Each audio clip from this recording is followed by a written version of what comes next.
I never thought a mailbox would ruin my life. But when I found the certified letter from the Meadowbrook Hills Homeowners Association wedged into my box on a scorching Tuesday afternoon in Phoenix, Arizona, I knew my peaceful existence was about to implode. My name is Henry Stanton, and I had been living in my modest three-bedroom ranch house on Seguero Drive for exactly 8 months when the nightmare began. I worked from home as a software engineer, spending most of my days in comfortable solitude, debugging code and attending virtual meetings in my makeshift office. The house was perfect for me, a single guy in his early 30s who valued privacy and quiet. The neighborhood seemed normal enough when I bought the place.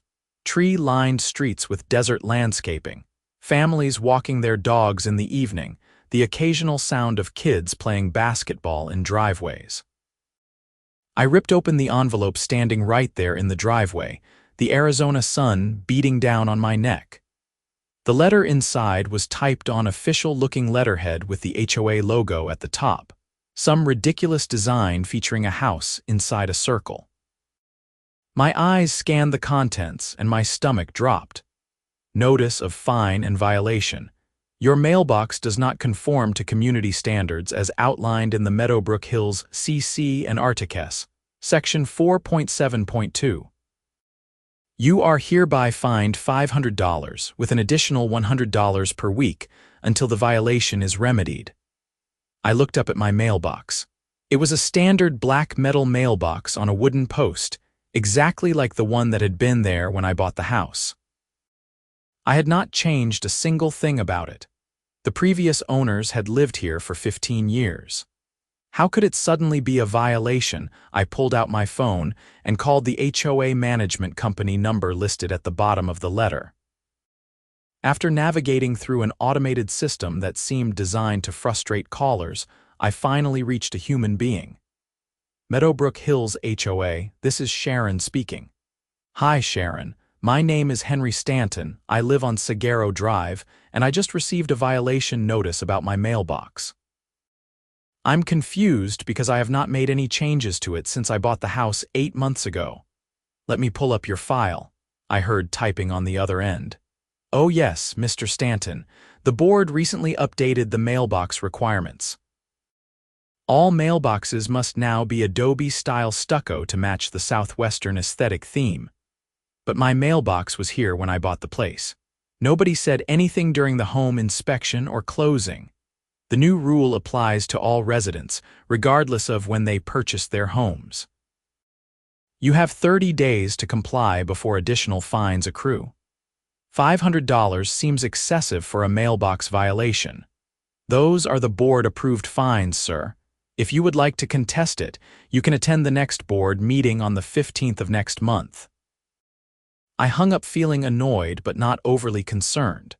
I figured I would buy a new mailbox, maybe argue the initial fine down and move on with my life. I had no idea I was dealing with Patricia Harrington, the HOA board president, who would make it her personal mission to destroy me. That evening, I drove to Home Depot and looked at mailboxes. The Adobe-style ones they had in stock were actually pretty nice, and while they cost more than I wanted to spend, I decided it was not worth the fight. I bought one for $250, came home, and spent the next 2 hours in the fading daylight removing my old mailbox and installing the new one. By the time I finished, it looked great, matching the southwestern theme of my house with its tan stucco finish and copper accents. I took several photos with my phone, time-stamped and everything, showing the completed installation. Then I sent an email to the HOA management company with the photos attached, explaining that I had remedied the violation within 48 hours of receiving notice. The response came 3 days later. Another certified letter. Your mailbox installation does not comply with Section 4.7.2, subsection C, which requires pre-approval of all exterior modifications by the Architectural Review Committee. You are hereby fined an additional $1,000 for unauthorized modifications. The original fine of $500 remains in effect. I read the letter 3 times, my blood pressure rising with each pass. They were fining me for fixing the thing they told me to fix. This was insane. I immediately requested a copy of the CC and Articus, the covenants, conditions, and restrictions that govern the neighborhood. When the document arrived via email, I spent an entire evening reading through 47 pages of dense legalese. Section 4.7.2 did indeed require mailboxes to conform to community standards, but the subsection about pre-approval was buried in vague language that could be interpreted multiple ways. More importantly, I discovered that fines were supposed to be progressive, starting at $50 for first-time violations, not the $500 they had hit me with. I decided to attend the next board meeting. It was held in the community center, a small building near the neighborhood entrance that I had driven past countless times without really noticing. When I arrived at 7 in the evening on the 15th, about a dozen residents were scattered in the rows of folding chairs facing a long table where the board members sat. Patricia Harrington sat in the center chair. She was exactly what I expected, a woman in her early 50s with a severe blonde bob, dressed in a blazer despite the lingering heat outside. She had the look of someone who took herself extremely seriously, her mouth set in a permanent line of disapproval. To her right sat Douglas Finch, the vice president, a heavy-set man with a red face who kept checking his watch. To her left was Margaret Klein, the secretary, a thin woman with glasses who typed notes on a laptop throughout the meeting. The meeting began with Patricia leading the Pledge of Allegiance, which felt weirdly authoritarian for an HOA meeting. Then came approval of minutes from the previous meeting, financial reports, and discussion of various neighborhood issues. Finally, 30 minutes in, they opened the floor for homeowner comments. I raised my hand. "Yes, the gentleman in the blue shirt," Patricia said, her voice crisp and unwelcoming. I stood up. "Hi, I'm Henry Stanton from Sagaro Drive. I received violation notices regarding my mailbox, and I have some concerns about the fines and the process." "We are aware of your violations, Mr. Stanton. Do you have a specific question?" "First, I was fined $500 for having a mailbox that was there when I bought the house. Then I was fined another $1,000 for replacing it without pre-approval, even though I was just trying to comply with the first violation. According to the CC and Articus, first-time violations should start at $50, not $500. Patricia's expression did not change. "The board has the authority to assess fines commensurate with the severity of the violation. Your mailbox was particularly egregious in its non-compliance. It was a standard black mailbox like dozens of others in this neighborhood. Those will be addressed in due time. As for the second fine, all exterior modifications require ARC approval. That rule is clearly stated in the CC and Articus you signed when you purchased your home.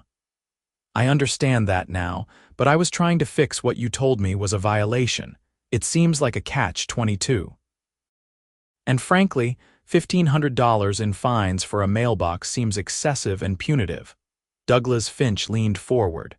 "Mr. Stanton, these rules exist to maintain property values for all residents. If we make exceptions, the entire system falls apart.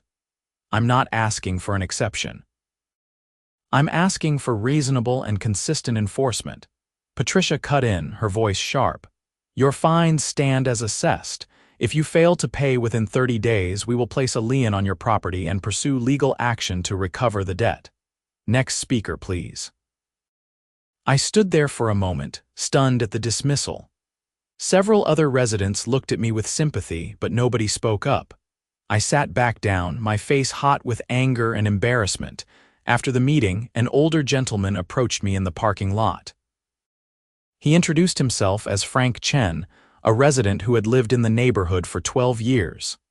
"Do not feel bad," he said quietly. "Patricia does this to everyone. She has been on some kind of power trip ever since she became president 2 years ago. The fines have gotten out of control and the board just backs her up on everything. What can I do?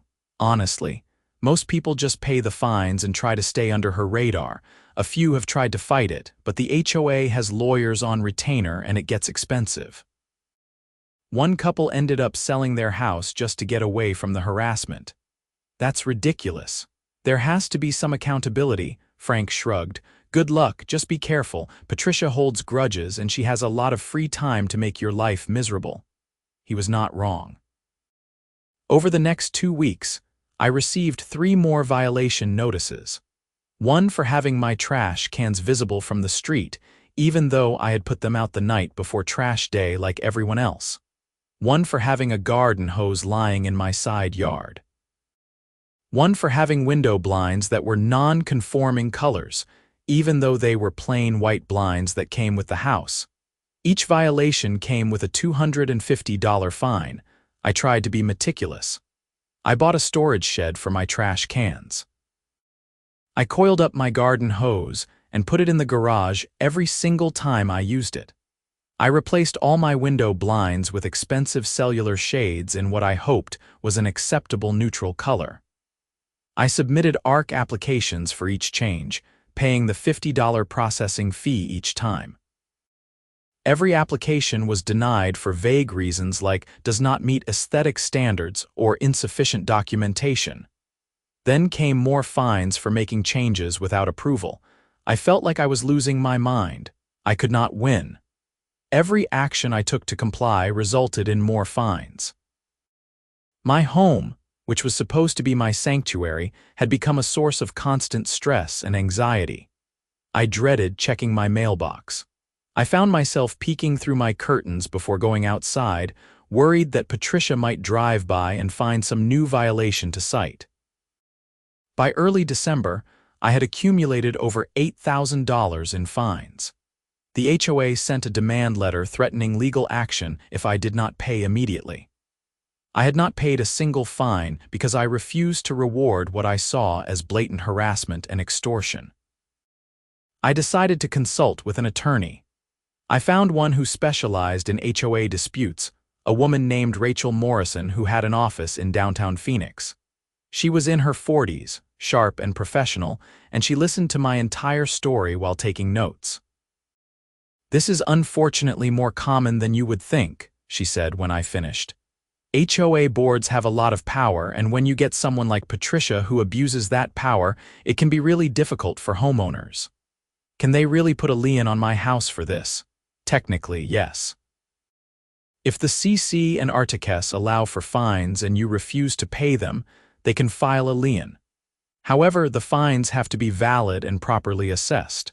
From what you are telling me, there are multiple problems with how they have handled your case. The inconsistent enforcement, the excessive fines, the denial of your good faith attempts to comply, all of that could be argued as harassment. So what do I do? First, do not pay anything. The moment you make a payment, you are acknowledging the validity of their claims. Second, document everything. Every letter, every email, every interaction. Take photos, keep records. Third, we should send them a cease and desist letter outlining the problems with their enforcement and demanding they rescind the fines. If they refuse, we can take them to court. How much will that cost? I will be honest with you, Henry. HOA litigation can get expensive. But in cases of clear harassment and bad faith enforcement, you can request attorney fees as part of your damages. I think you have a strong case, especially given the pattern of behavior you have described. I hired her on the spot. Rachel sent the cease and desist letter the following week.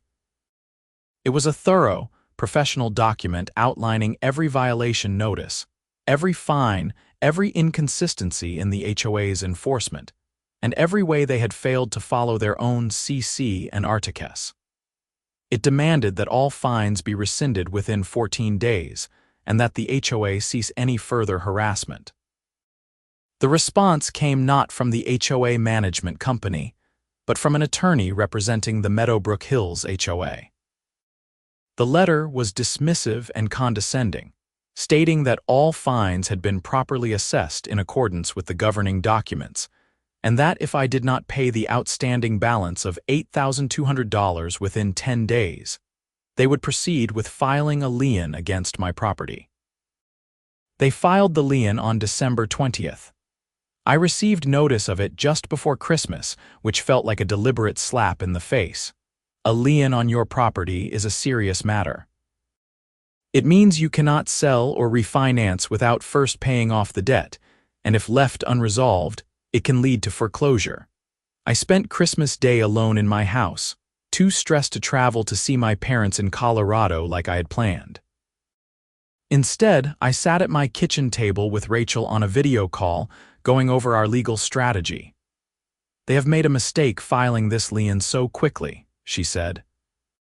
Arizona law requires HOAs to follow specific procedures before placing a lien, including giving you an opportunity for a hearing and providing detailed accounting of the charges.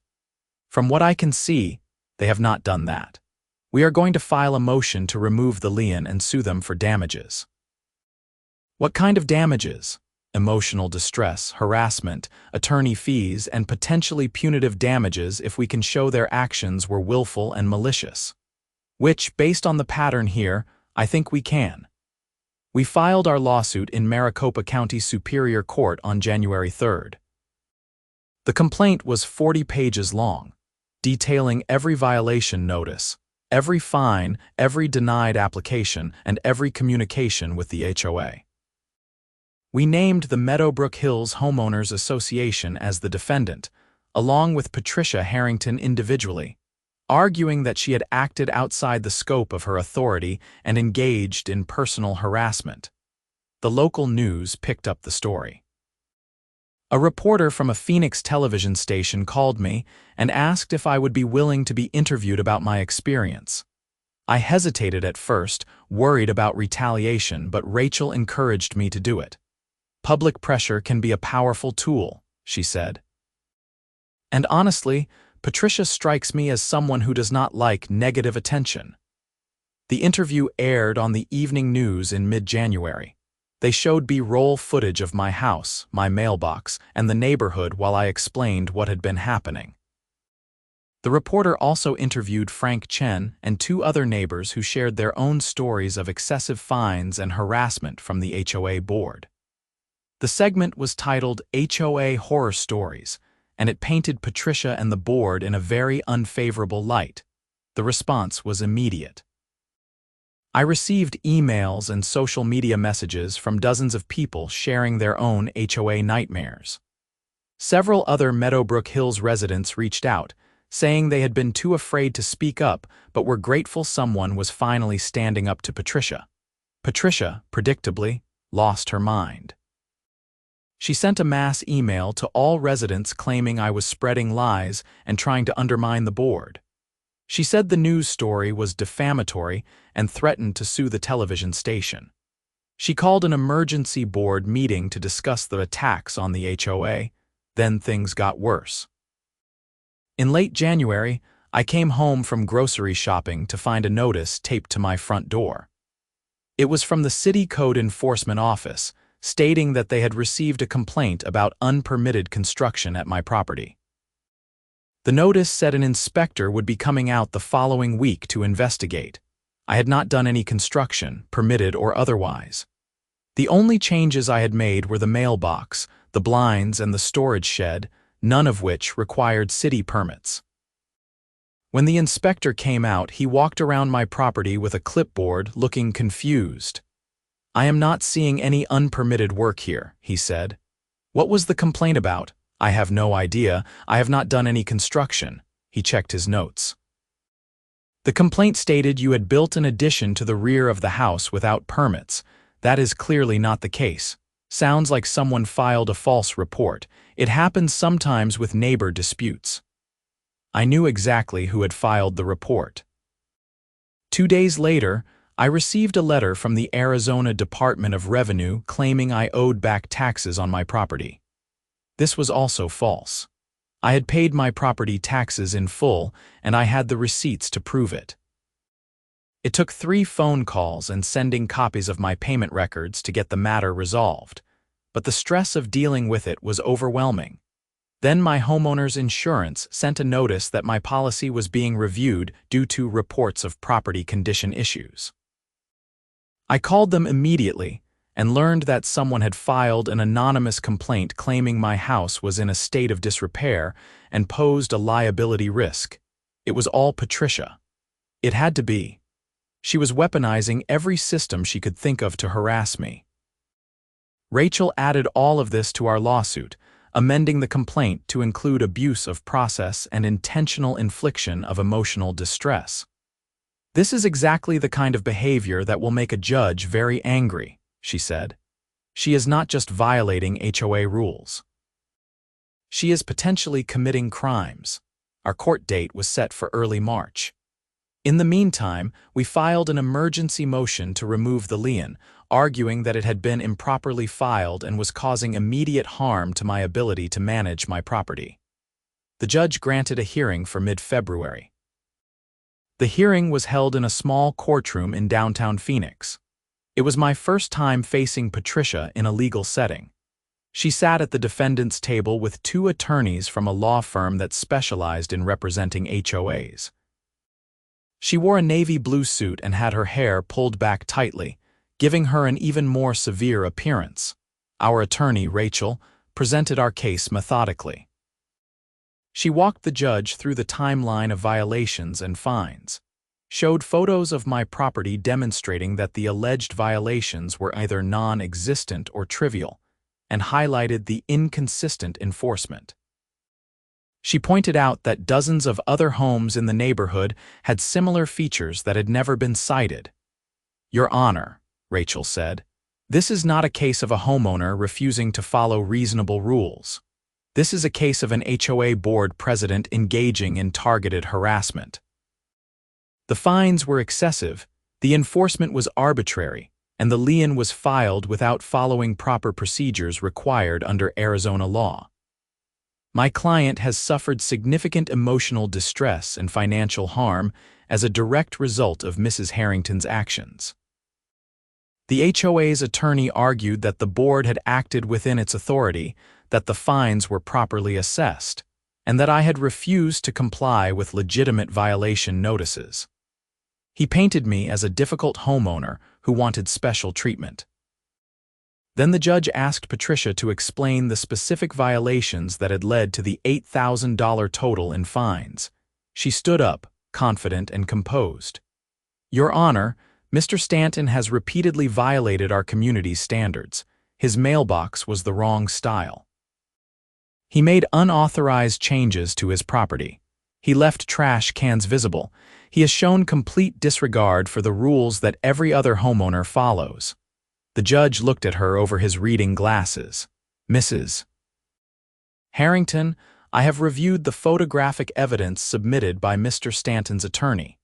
His property appears to be well maintained and virtually identical to the surrounding homes. Can you explain why he was cited for violations that do not appear to exist for other properties?" Patricia hesitated for just a moment.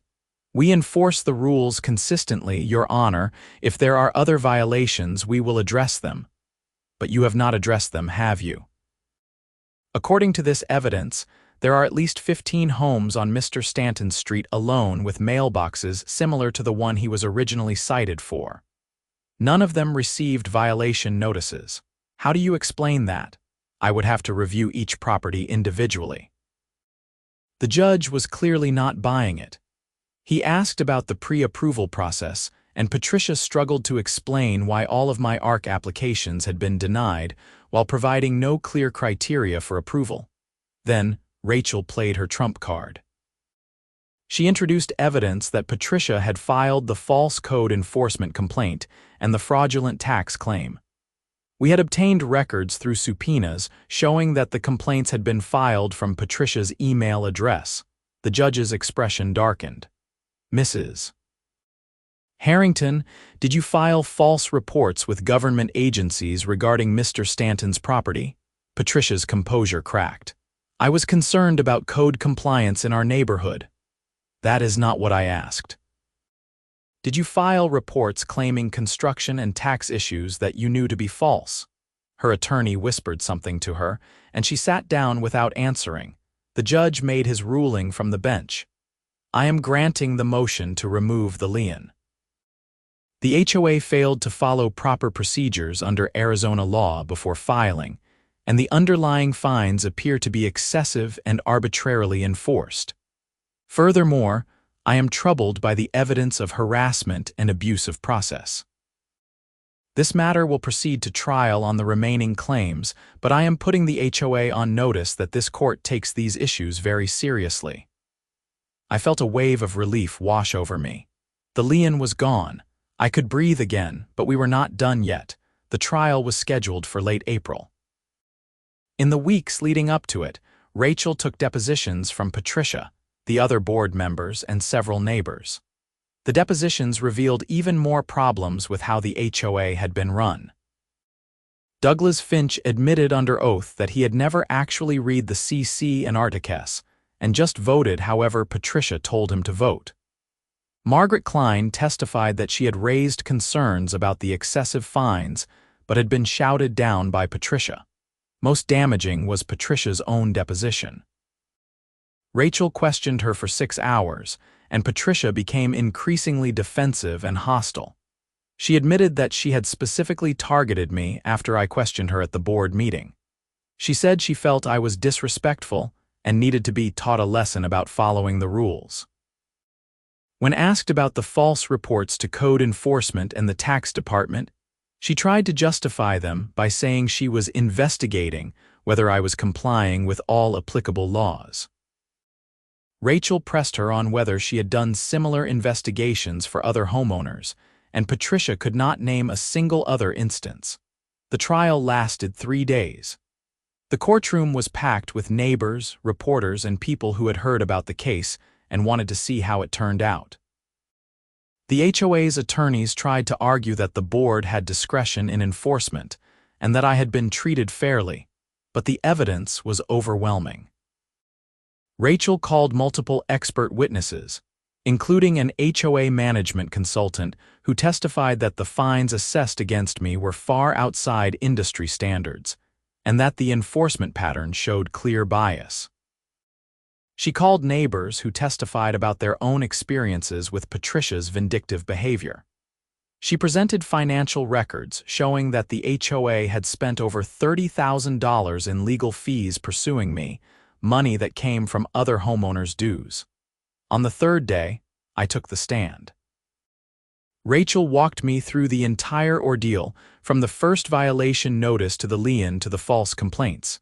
I explained how the stress had affected my work, my health, and my sense of security in my own home. I bought this house because I wanted a place to call home, I said. Instead, I have spent the last 6 months living in fear, constantly worried about what Patricia would do next. I could not enjoy my property. I could not relax. Every day brought some new threat or fine or complaint. It has been a nightmare. The HOA's attorney cross-examined me, trying to make it seem like I was exaggerating or being overly sensitive. But the evidence spoke for itself. Closing arguments were brief. Rachel summarized the case clearly and powerfully, arguing that the HOA had violated its own rules, engaged in harassment, and caused me significant harm.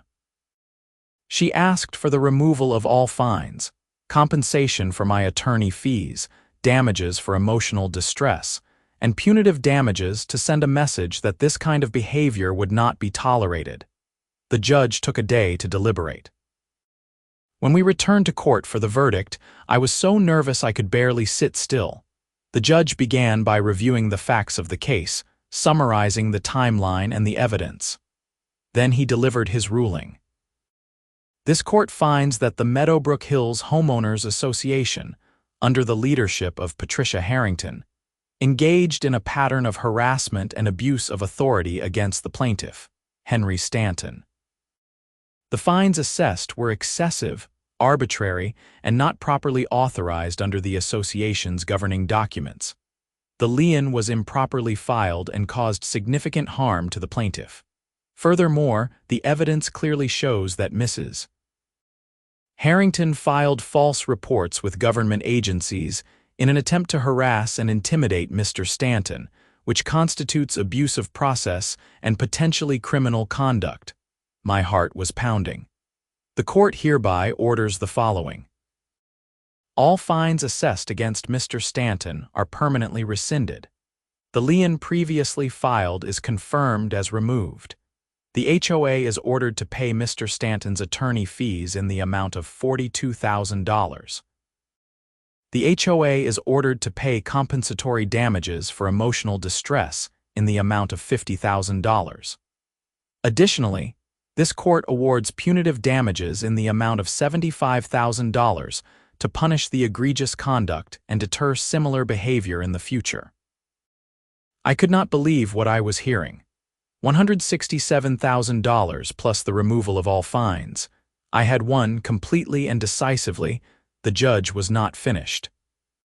Furthermore, this court is referring this matter to the Maricopa County Attorney's Office for investigation of potential criminal charges related to the filing of false government reports. Mrs. Harrington, you should consider yourself on notice that your actions may have legal consequences beyond this civil case. Patricia's face was pale. Her attorneys looked shell-shocked. The courtroom erupted in whispers. Several neighbors who had attended the trial were grinning. Frank Chen gave me a thumbs up from the gallery.